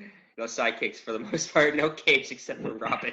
Yeah. I was like, where's the Robin got this tiny little cape? Like, no, he needs a bigger cape. Like Supergirl. I remember I did a couple of Justice League issues with Supergirl when she was in the black outfit, black and silver, and she's supposed to have a little cape, but I gave her a big giant cape, so I didn't have to draw it. And even though I was in space. So, but it's like a big cape that just eats up a lot of stuff. Because there's the dialogue. If they're talking, put it on the cape. No one cares. They have a cool effect in the background. That you kind of don't want the sound effect on that, or the dialogue on that. That's awesome. So I gotta say, there are tricks. There are tricks, but I saw people asking me on Twitter all the time, like, oh, they want this and they want that. Like, oh, what are the tricks for this? What are the tricks for that? There are tricks, but if I tell you the tricks, when you're starting out, you're not going to learn the proper way to do stuff. That's a big thing, and because I see it all the damn time. I was talking to someone earlier, like, what you said, there's like they'll have here's the trick. There's a lot of dialogue on the page, and this is from the old timey comics. You just draw like one background. So you draw like a good background. Though you don't just draw like a trash can. You draw like the whole alleyway. One good panel with the alleyway, and then what you can get away with, because it's an alleyway, is you can do a lot of blacks, and you can just draw some bricks behind some people, and then you can draw a trash can on one panel and smoke. And there's like 3 or 4 panels worth of crap you can put in the background. It takes like 3 minutes to draw. But instead now what they do is they just don't even draw background. It's just like there's nothing there. It's just a white blank panel. It's like, this is an alleyway. There's no mood in a white panel. You have to add some stuff to it. Sorry, it's just a pet peeve. So that's actually what I wanted to segue, because I want to thank you a lot. We've got a good hour so far. I wanted to kind of bring it to a close, and thank you very much again for coming on. So I got to say, other than that pet peeve, I was going to say, what is like the biggest advice, like the biggest, like, not necessarily pet peeve, but things I guess people do wrong when they show you or tweet you their work, that you'd say that's what your biggest advice, basically? So my biggest advice is to read How to Draw Comics the Marvel Way. Jeez, guys, pick that damn book up, because most of the stuff they show me, heads are too big. That's like the biggest thing, and that's how you can tell the level of someone. If the heads are too big, they're still at a pretty basic level. Because they're not observing. They might be using modern regular people, but like regular people's heads are big, especially if they're short. The shorter you are, the bigger your head is, because the brains will have to be around the same size for someone who's like 5 foot tall and someone who's 6.5 foot tall. So they're going to have the person who's 5 foot tall is going to have a big head. So that's why those bodybuilders, those little bodybuilders who are like 5'2", they look kind of freaky. Because most people don't generally carry that kind of muscle. So when it looks almost like a child's head, it almost looks like an adult head on a child's body, because their heads are so large compared to their body because of the muscles. It just looks weird. But in the book, it tells you, and this is older techniques, and that's actually kind of been relaxed a little bit recently. So usually the average person in the comic book is a superhero, and this is specifically superhero stuff. It's like 7.5 to like 8.5 heads tall. No, the 90s, they went pretty freaking extreme, no pun intended for Rob, and they would do it like 9, 10 sometimes, just the massively tall bodies. And so that's like the biggest thing I see. And then the other big thing is they don't know how to draw like from life. They won't look at like a model, just like a figure standing there. And you can get classes. They need to take a couple classes. I saw someone today, it's like, oh, you don't need to learn how to draw in art school. It's like, well, technically you don't, but I would recommend to take some damn classes on drawing figures, because it's an important thing to know. You can see, drawing people with clothes on is one thing. Drawing people without clothes on, because it helps you see how the muscles attach, how the muscles stretch. You can sometimes see skeletal structure. It helps out with the drawing. And so you can see how everything moves. So like a lot of people, they don't understand how the pecs move at all. So they'll like lift someone's arm up and they'll draw the pec like it's perfectly, like the arm's down. So it's a square. But when you lift it up, it becomes more of a rectangle, because the muscles stretching out, the bones are stretching out. And you need to be able to show that, because it shows movement and it shows energy in the work. So not doing that kind of kills a lot of stuff. And I keep hearing that people are tracing a lot of work, where they'll take pictures of real people and or themselves, and they'll trace that over and using the computer and stuff like that. And that's a viable option to do that. but it's kind of saps a lot of the energy. I think when you do a layout, it's usually pretty loose and a lot of energy. A lot of animation kind of does that. You can use animation techniques too to kind of punch up the energy in it. And each step after that, when you draw the pencils into the inks, and it tightens up the image. So if you start off with a really realistic image, it's just going to get tighter and tighter and tighter, and it's going to lose any and all energy that's in there. And it's which is, and like I said, it's fine for non-superhero stuff, but like non-superhero stuff superhero stuff is supposed to be so much more. It's supposed to be like, superhuman. It says it's the name, super. It's extra. It's more. And I think we're taking a lot of that out. So the work isn't as exciting as it could be. It's definitely losing readers who like that kind of stuff. I mean, if you look at animation, people going to see these movies, like the Avengers now, the movies do better at making things more exciting than the comic books. And you're like, that's the wrong way around. It's supposed to be the other way. Would you guys stop fighting? Dogs are fighting. No, I got dogs at home like that. I have to step over here. No, you can't step over here now. So it's like, to me, it's like, it's just getting, I like, the stuff that I said. Art Adams is really big. Walt Simonson's always really big with this big energy. Thor, they're using that damn hammer, and there's just all these energy bolts just coming from it. And it's just exciting and cool, and it's big, and it's bold, and so cute. It's hard. It's like there are some really great artists now, but I don't know if it's just specifically it's the artist or if it's the scripts kind of coming in. I mean, I know that Tim and Scott gave me some awesome crap to draw. I mean, Scott's like, oh yeah, well, you're gonna have to fight all the Avengers and all the X-Men on these 5 or 6 pages. Like, okay, bring it on. That's fun. It's gonna be a lot of work, but it's gonna be fun. And Tim's like, okay, well, he's going to be fighting, these 12 guys and this thing, and he's fighting these animal creatures, and here he's fighting a giant bat guy, and fun stuff to draw. You can go big and you can go bold and exciting, and it's I mean, the reviews that I've read have been pretty positive. They seem really excited about that kind of stuff, and people seem to really like it. Maybe not, everybody, but I mean, I think we went back from superhero stuff, so now it's just kind of like they're comic books with people who just happen to be superheroes, which is fine for some people, but I want superheroes who just kind of happen to be people. So I want the superhero stuff to be front and center, and then the character stuff can kind of be more in the background. Kind of reverse of what they do a lot of times now. That's just me. I like big actiony stuff. Yeah. Action is good. Action is good. You never could say. I mean, that's what you guys really show out. I mean, that's the most beautiful stuff in Flash Forward. Is just the straight up action, and it's just beautiful to see. Because when they're enjoying, you enjoy it, it just shows. Yeah. Well, that's and then the thing, like even in Flash Forward, where we have like the issue was it 5 with the kids. To me, and then taking a step down for like that. It's not really a step back, it's just kind of a step down energy-wise, but because you punched up so much energy, you invested so much in like what's happening to the kids, and then you pull back to have these intimate moments with the kids, it makes that more powerful.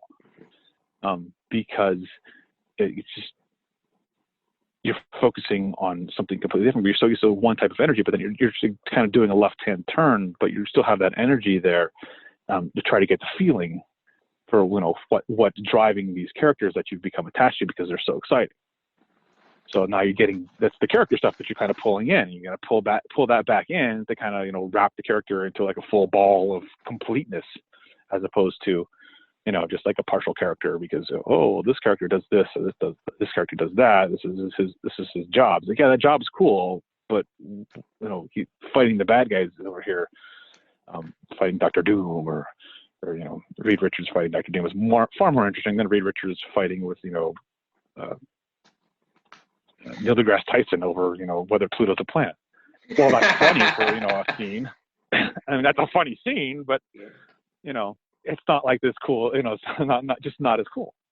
So I mean, it's you got to round the stuff out a bit. So I mean, I know Scott was really pushing the emotional stuff with 5 and 6, especially 6. Oh, you're making me even more excited. Got to get those the heartstrings. Yeah. I mean, I'm not trying to oversell this, but I do know Scott sent me a text that Dan Didio sent to him. He's like, "Man, you stuck the landing, and there's not going to be a dry eye in the house." Oh man, you got that was yeah. Fast forward me, get me the. Let's see, my class gets out. Get me the 12:30 tomorrow. That's when I can go. That's where I go. Yeah, right. I mean, we want, the whole point was an emotional, journey kind of thing. So like you got to do the cool action stuff, but you do have to do the emotional stuff, and if you play it off right, you get some really cool stuff. I mean, like Born Again. Daredevil Born Again, you got some awesome action mixed in with some just really cool personal stuff from Daredevil's life. And he totally took Daredevil in a new direction for a while. And I think that's just kind of an interesting, we're not doing that as much anymore. Like basically now it's a lot too much stuff is like keeping the status quo or kind of going back to the status quo. I mean, so people get freaked out. They're like, look, I know you guys are upset when how Jordan became Parallax, but he's Green Lantern again, so it'll come back around. They tried stuff with, what is the other guy's name? Oh gosh, the dark-haired guy. A Green Lantern. He took over after Hal. Yeah. Oh, Kyle. Black-haired guy. Kyle Rayner. Kyle Rayner. Yeah. You like see what's going on with Kyle for a little bit. Something to do, something different. It doesn't work out. No, they'll go back to Hal, and they did eventually. They kept Kyle around for a while. Kyle's my guy. Yeah, they kept those characters around for a long time. I mean, like with Batman, like they kind of killed Batman off, and they brought Dick Grayson in as Batman, and that was fun for a while. I read a lot of those. I like those a lot because I really liked Dick and Damian. Yeah. I like Dick and Damian's because Bruce is nice, but he's kind of a jerk. He's just you're just gonna do as I say. At least like Dick's like trying to teach Damian. Okay, don't do that because this isn't you don't kill people because It's like, we don't kill people. Or Bruce is like, we don't kill people because it's bad. My parents were killed. Yes, everybody's parents were killed in Batman. We get that. Everybody's going to die. All the parents are going to die. Yeah. But Dick Grayson's like, yeah, my parents were killed too, but you're hurting people's feelings, and maybe you should try this, and maybe we can work off some of that anger by doing this. To me, that's kind of like at least more an interesting dynamic. So. It is. Plus, he used to be the Robin, so that's kind of cool to see how the Robin would, it's kind of like the father being the, Bruce is the grandfather and Dick's the father. And Damian's actually the son of Nightwing, more. At least it was until the Rebirth or the New 52. Well, they just got rid of all that. Oh, New 52 shenanigans, all that. So I got to thank you, Brett. You've been awesome. I'm happy to do this. This has been really awesome. So I got to close with the one question. Creator owned, the Parsec. What is the timetable on all this? I know you were talking about it a little bit. Where are you at? Okay. Yeah. Well, I'm finishing up the last 2 pages of the first part. When I was originally doing it, I wasn't sure how to do it because a lot of people because I've been working on it for like 2 years because I've just been drawing the pages in what little bit of free time I've had, and so I was originally planned to the comic books as a trade paperback 4-issue story for the first the whole first story is 4 issues, and then I go, you should just do it. I was told like a year or so ago you should just do it 1 issue at a time. And then, so I was like, okay, so that's okay. And then I was told, no, you need to do break it up into chunks. And then the whole thing with Cyberfrog. And so there's a group of people now that believe that all of these things that come out have to be 48 pages. They're really stuck on 48 pages. I don't know why they're stuck on 48 pages. So I was like, well, what if I just break it up into kind of 2 parts? First one. And then after that, if it does well, then I'll just be able to see, because I was looking at the Lady Death, and he does it as a story. It's a complete story, so it's between 40 and 60 some odd pages, depending on how long the story needs to be. 2 or 3 issues, kind of classic story arcs from the classic comics. So okay, I can work with that because I've worked that way before.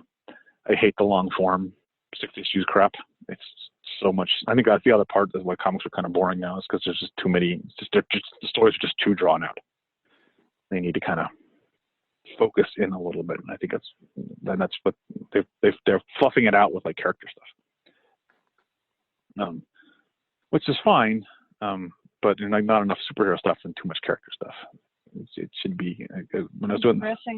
Yeah, when I did the Flash shows, like they'd ask me, I was like, what I think, what would make you happy on the Flash? I was like, well, like 10 pages of kind of action superhero stuff, and then 10 pages of character stuff. Break it in half.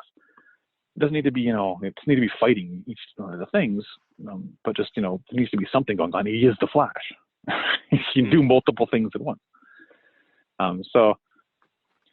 With the Parsec thing, I decided on, okay, I got to make some decisions on this. So I decided to do break the first part into half. So it'll be like 50 pages, and then finishing up pages 49 and 50 right now. I've got the first, as I said, broken up into issues. So there's the 25-page issues. The first 25 pages are written. I got 9 pages written of the second part. So I'm going to finish up this hopefully this week, and then so it'll be penciled and written. It's the first draft, and then trying to get. Also, going to start working on the inks, and then when I get about 10 pages of that, I'm gonna color that, and then hopefully we'll be able to put the Kickstarter up or Indiegogo, whatever. Start. We can do both, but leaning towards Indiegogo to start. But I need to look a little into that a little bit more. So probably in the next couple of months, I'll hopefully have that. And I don't know. I'm told that you turn it in and then it takes like a month before they put it up. So it might be like May or so, or June, whatever. All right, I'm definitely excited. Yeah, definitely excited about that because yes, I love your work. I can't get around. I just can't get around that. I'm excited to see. Oh, thanks. Come out. Yeah. No, it was weird because I hadn't written much. This is a character that the name I came up with, I heard it in college, or not college, high school. I had an astronomy class in high school, and so I heard the name, and I think, and even though it's from Star Wars, I wasn't like a huge Star Wars fan, so I knew what it was, but that's a kind of a cool name for a speedster. And I just kind of sat there, and he just kind of sat there forever. And I think around 2010, I did my first design for it. I didn't like it. So I was like, and then started working at DC, and I tried to get on Wally, and I got to draw Bart, although he's Bartor or whatever. I don't know. Bart's my guy. Yeah. Well, I like all the speedsters. Yeah. It's like I love the family. I was like, I've been trying to get them. Like, well, if you don't let me do like a Wally book, can I just do like a speedster family book so I can do like all the speedsters? Like the confession, I didn't like Wally's kids until I got to draw them in this, because I to me it's like when you bring in kids into like a sitcom or whatever it is, when it's in like season 5, and they bring in the kid, and because the mom's getting pregnant, and then they bring in the kid, and it just kind of like the next season is like the kid's like a 1, and it's like completely like dominates the show, and you're like, oh, I don't care about that part anymore. I want to know, I want the funny stuff that they got before. So I was a little iffy with the kids, but and this is the other thing. Originally, the kids weren't going to be. The kids were in it, but they weren't going to be real. Really? You can thank Scott Lobdell for that. Scott fought for the kids. Yeah, quote that. They're going to be like shadow things or whatever it is. Yeah, I was like, oh, and when they told me that, I was like, oh, no one's going to be happy with that. Ooh. Oh, and no. Scott's like, no, I'm trying to get them to change it. And I was like, well, if you need my help, let me know. Scott got it. So get that. Those are his kids. Those are his kids. Last resort, leak it. Yeah. No.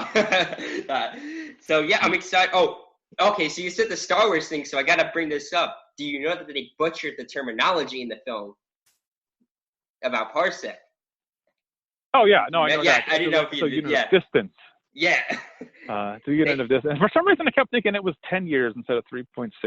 But I was like, oh well. And I started about that in the first script, and I was like, oh yeah, it might have to. In the Parsec script, I was like, oh crap, I might have to change that, and I might have to go back and change it again if it doesn't quite read right, because I'm worried about the age thing that's going on, just because of the time. But yeah, no, I mean, just he was a character I had in my mind for a while, and I didn't have a set story. And so I told you I have all those Wally pitches, and one of my friends was like, "Well, just use the Wally pitch." And like Bendis actually said to do this the other day, and I was like, "Okay, I'll just use the Wally pitch." And then I was like, "You know what? And I was just kind of like, I don't want to just use that, because what if I get to do Wally at some point? I want to have a couple options." And it finally kind of came up with an idea. I was like, well, that would kind of work. I was like, I need to get his powers. I need to get, how am I going to do that? I'm going to do this. And then I was like, okay, well, I have some of these other characters that I had created for other ideas and stories. I can kind of toss some of those in there, and it just kind of, like, don't throw shit. They do say, don't throw stuff away. Don't throw stuff away. There's a thing I do on the Patreon, this Basilisk book, and I was like, oh, he's got to fight some bad guys. I was like, oh man, bad guys. And Andrew Dawes was like, hey, I got some more characters of yours. Sure, I'll send them to you.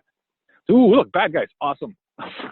Just these designs that I've already done, that I've drawn in the past. I was like, oh, that works. They're all kind of supposed to be like a group anyways, and they all kind of have the same symbol on them. Cool, that works. I mean, just repurpose stuff. You can modify it a little bit here and there. But yeah, so it's fun. I mean, the coming up with the stuff. I mean, I get up. One of my dogs is old and she's tiny. She sleeps in a crate at night, and so I get up around 5 or 6 o'clock in the morning and I take her out so she can go to the bathroom because she's old. And I put her back in, or I put her back in the bed, depending if it's cold or not. And so I have to go fall back to sleep. And so my mind usually kind of drifts, and I usually start thinking of story ideas then. And so unfortunately, some mornings I'll just sit in bed and come up with a great idea, and then 2 hours later I haven't slept, and I have to get back up and write it down. But that's just one of the curses of being creative. So. So definitely excited. Yeah, I mean, definitely excited to see what comes out of that. I mean, I follow you on Patreon, Scar on Patreon, so I always like to see for me, I'm on Eastern time, so sometimes I'll get it at 2 a.m. So it's fun. Yeah. I love that. Yeah. I hate scanning, and so I usually scan before I go to bed. And it's usually when I have stuff to I usually have to scan because we turn stuff in on DC Monday morning is when they want stuff, so you get paid that week. So usually I'll just hoard stuff until Monday night or just Sunday night, and then right before bed I'll just. It only takes 15 minutes. It's not like it takes it's not like it used to be where I had to scan it 3 times, composite it because the scanner wasn't big enough because the large format scanners are so damn expensive. This just scans and you just crop it and darken it and you're good. It's really quite simple, but it's like using the ruler. It's just like an annoying thing for me. I don't know why. I just hate scanning.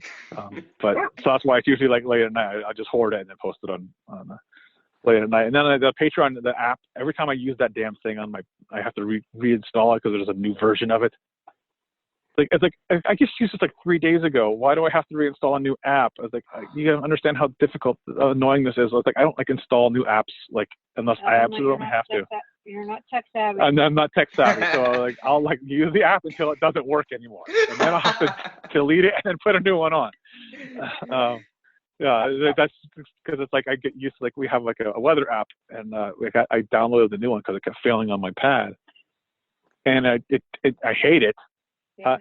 They made changes to it. It doesn't rotate with the pad, and I always keep the pad sideways because I orient the pad vertically. So it doesn't work quite right, and of course it only works one way though. The pad has to be completely vertical. Well, I have the same app, the older app on my phone. It works the old way, so I just use that one now. It's oh well, I don't use this app on this thing anymore. I just use it. It's an old person thing. When you don't grow up with the internet, there's some really cool things that it has to offer. Because it doesn't do things automatically on everything else the way it's supposed to. You get frustrated. You're oh, screw that. I don't need that then. I don't really need to know that. The age difference. Yeah, I make fun of my dad because for the longest time after he didn't need to do it with typing google.com to go to Google, and we made fun of him for it because you don't need to do that anymore. I still put in .com. Yeah. I still put in .com. And sometimes www. Not all the time. Yep. Oh, yeah, that too we made fun of him for. Just as a habit. Yeah. It's just getting rid of some of the older stuff. And then I've been on the internet since I was about 21. I'm like 47 now. Start dating. 21, 22. Yeah, my wife actually had it. I didn't even know what the hell it was. You still don't know what the hell. I still don't know what the hell. Yeah, I use the internet for Google search so I can find reference. Your phone does things that you have no idea.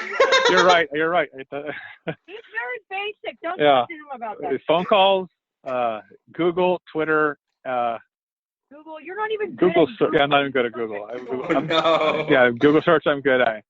Because I have to find the damn reference for the damn. Like there's a ton of reference in the free comic book days and stuff, and even for those Wally issues, I went back in. And once the free comic book days, I'll be able to talk about more of this stuff a little bit, because there's a couple things that I did, and I was actually totally waiting for them to call me on, and they didn't. I did things specifically for a reason, and they actually wound up using it. So. I was waiting for them to tell me that I don't know. You got to change this. You can't do that. You can't do this. You can't do that.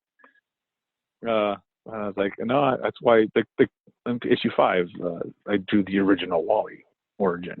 There's another origin in Rebirth. It's slightly different. A million origins, you know. yeah, that's part of that. Yeah, that's. I went back in, and I was actually surprised that they let me with the chunk thing. And then with just some of the old stuff that I probably put in there. I mean, I was like, we need reference for this, and someone I was like, well, I can't find any good reference. And I went on Twitter, and someone, this is Karen. She was like, oh, here's a picture of the Flash, and because it was something with the Flash, Barry and Wally, and he was the Kid Flash. They actually don't have a lot of stories together. There's a few of them, but there's actually not that many. And so I needed a story, and she's like, well, here's one of them where they fight dinosaurs that are they're using their tails as hands, and they're using trees as clubs. I was like, oh, I'm totally putting that in there. Oh, I can't believe I went the whole podcast without talking about dinosaurs. Next time. Yeah. All right. I don't get to do them as much, which is kind of funny. I mean, they asked me to do a Rye cover, and I was like, oh, he's got dinosaurs. Can I draw dinosaurs? There's no dinosaurs on this cover. I was like, you do realize who I am, right? Like, we're talking dinosaur extraordinaire here. And they're doing a new Savage thing, and I'm like, oh, they didn't ask me. They have the other guy. Oh God, I'm blanking on his name. Oh, he does some great dinosaurs. Lewis, and he did Savage before. And I talk to him on Twitter every now and then about dinosaurs and stuff. And he's like, yeah, they wouldn't let me do any feathered dinosaurs. They all had to be scaly. So he would pick specifically dinosaurs that were most definitely scaly, which is what I do. So it's like, you did the Teen Titans. You got like an arc on the Dinosaur Island, right? You got to play around with that a lot. Scott's like, oh, well, he just threw a bunch of stuff on there. Because it was just supposed to be like a fun arc, a fun issue. It's just an issue. And I do like a feathered T-Rex on that. And then now I find out that most likely don't have feathers. So I've been drawing feathered T-Rexes and stuff for like 5 or 6 years, and then like now it's like, oh, well, all the evidence says they probably didn't have many feathers at all. Most likely they were scaled, like kind of like the classic look, but now they have lips, which is the other big dinosaur thing. They go from having lips like a Komodo dragon to having no lips like a crocodile in between, and they change like every 10 years if you follow this stuff for long enough. So it's kind of funny to watch like the new paleo art people, and they're like, oh no, this and that, and I was like, I was like, what do you mean? I was like, oh, change it in 5 years, dude. Don't get too set on that. It's just the way it is. When new information comes, you got to be able to change that stuff. Now they're drawing all the dinosaurs really fat. It's my favorite new thing, the Fatosaurs. And they're like, oh no, this and that, and then then they make fun of, oh, you draw them all skeletal and muscles and stuff. Like, yeah, but if you look at pictures of the wild animals, they're generally not fat because they're like they're so short from starving, unless they're like bears, ready for eating all the salmon and ready for hibernation, But most of the pictures you guys are using for reference now are zoo animals, and zoo animals are fat. Like the tigers and stuff, they have that like weird line of just hairy fat dangling from their bellies, skin. They don't have that in the wild. That's not something they have in the wild. If you look at lions taking down a zebra or a wildebeest, they're just ripped. And they don't need to be ripped, when they're just kind of standing around. But when they're hunting and catching and killing stuff, they're ripped because they're using all those damn muscles and stuff. And so I just find it funny why they keep drawing these dinosaurs where just like all of them are like zoo animals now. So they're all in Jurassic Park. Well, yep. Now we got our dinosaur talk. Now there you go. I mean, it did not exist. All right, so we had to end it with the dinosaur talk. That's perfect. Again, I really, really want to have this out tomorrow so we can promote the book. Flash Forward number 6. Flash Forward number 6 comes out tomorrow. I think Bloodshot came out recently, so number 7's next month, I believe, and I think. I think there's a 0 first. 0, okay. I think there's a 0, and then 7. I don't know. I'm not drawing those ones. Okay. 7. I'm not supposed to be doing. Yeah, I might be coming back for 10. And it's not 100%. They haven't sent me any scripts, so I don't know. I haven't talked to them in like a week or so. All right, so keep an eye out for Bloodshot. Of course, Flash Forward tomorrow. Free comic book days and for a couple months. And then, of course, your Patreon, is that also like Demon Puppy, like your Twitter name? I forget. I got to take a look. But just go definitely check out Brett Booth on Patreon. So check out some awesome art. And, of course, follow Parsec, which should be, of course, he said, in the upcoming months. So he cuts out at the end, but that was Brett Booth. A little bit of saw the little doggies back there causing trouble. I know from experience with the buggers back home. So didn't get to thank him I did thank him a couple of times, but again, thank you, Brett, to Brett for coming on.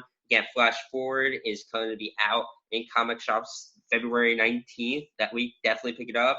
And the rest of the series, that's the final issue of the mini. He's got more coming up with that on Free Comic Book Day. Bloodshot's going to be in the stores soon. That the next issue 7 is next month. And, of course, Patreon, search Brett Booth. He will be there. And just search Brett Booth. You'll find it. And do the subscription. At least $1 a month. Help the man out. And stay tuned for his upcoming projects. This is probably my favorite episode yet. So I thank you for making it through it. And just check out the previous episodes and the rest of the podcast on Sports Opinions podcast. So thank you very much and have a great day, night, evening, whenever you listen to this. Bye.